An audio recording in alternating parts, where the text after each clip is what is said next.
E pra të nderuar miqtë e mi, ja ku po ritakohemi sonte sërish së bashku me mua Tirona Lilin këtu në kanalin Monitor TV, për të ndarë dhe për të komentuar me ju se çfarë pritet në fakt të ndodhen sonte në prajmin e radhës në Big Brother VIP Kosova. Fatkeqësisht shikoj reagime të shumta nga familja e kushtrimit për fjalët të pavlera dhe të pahishme. Në fakt që i përdori Labinoti kundër drejt kushtrimit duke e quajtur me emrin Sërp, duke i thënë ti je Sërp.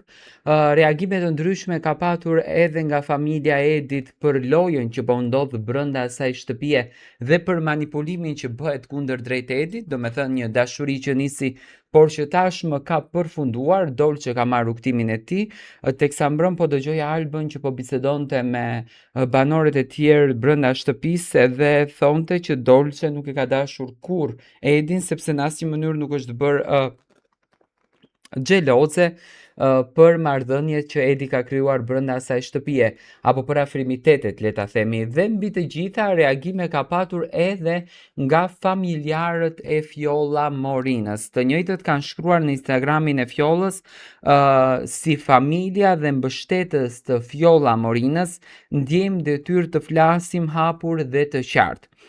Fjolla nuk është thjesht një emër në ekran, ajo është një gruaj që ka kaluar sfida të mëdha në jetë.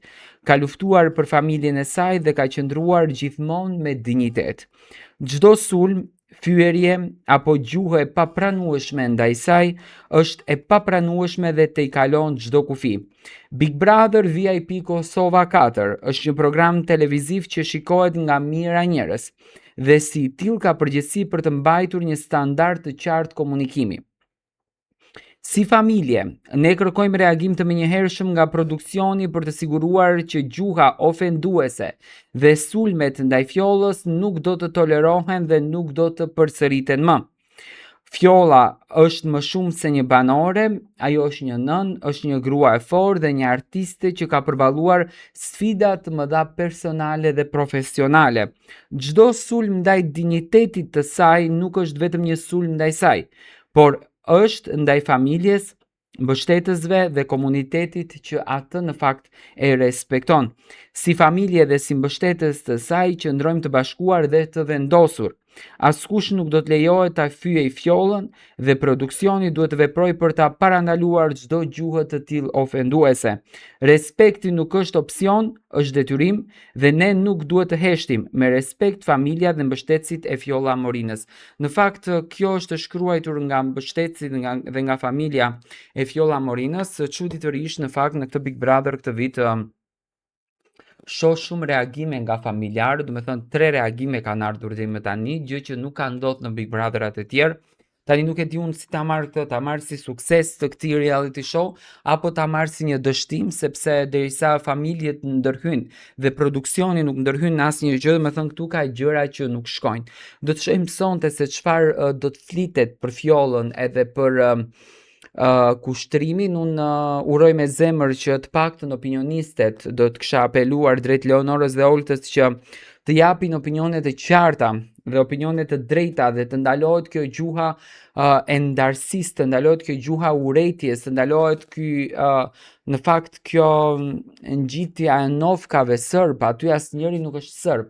Dhe pse duhet përdoret kjo gjë, por duket që edhe Fjolla është shumë e ngarkuar. Sonte pritet që në shtëpi të futet Toni, do me thënë sipas një vendimit që ka marrë vllau i madh, duhet 3 banorë të vendosin për rikthimin e Tonit në këtë shtëpi, do me thënë një rikthim që në fakt nuk do të jetë i thjeshtë, do të jetë një rikthim dinjitos, siç duket, ku banorët e presin me shumë dashuri. Në fakt Benita e ndjen rikthimin e Tonit që do të jetë pjesë e kësaj shtëpie. Tani Toni ka dalë jashtë, ka marrë informacione, ka parë lojën, besoj që është i përgatitur dhe mendoj që tani do të rilidhet me Elionën. Ai e ka parë tani se çfarë impakti ka jashtë Eliona dhe jam shumë i sigurt që me rikthimin e tij Toni do të krijojë një lidhje dashurie me Elionën. nuk do të themi një lidhje dashurie, më falni për lapsusin, po do të themi një afrimitet. Unë mendoj që Toni do ta gjen veten sigurt edhe shumë mirë pranë Elionës. Domethënë do fillon që t'i afrohet dhe këtu do të nisen edhe lufta mes Benitës edhe Elionës përsëri, sepse Benita në bindjen e saj ka ndërtuar një lidhje me Tonin, tashmë Toni ka një figurë në fakt se çfarë po ndodhen jashtë dhe jam i sigurt që do të nisen një rrugtim i ri me Elionën, një lloj afrimiteti, një lloj dashurie njerëzore, le ta quajmë jo shpirtërore. Eliona i dha një afrimitet në fakt natën që doli Toni, i dha një lloj afrimiteti duke i thënë bëj të fala babit. Kjo ishte një domethënie shumë e madhe për Tonin dhe mendoj që ky afrimiteti do të bie shumë në sy. Le të kthehet një herë Toni sonte dhe le ta komentojmë në ditët në vazhdim.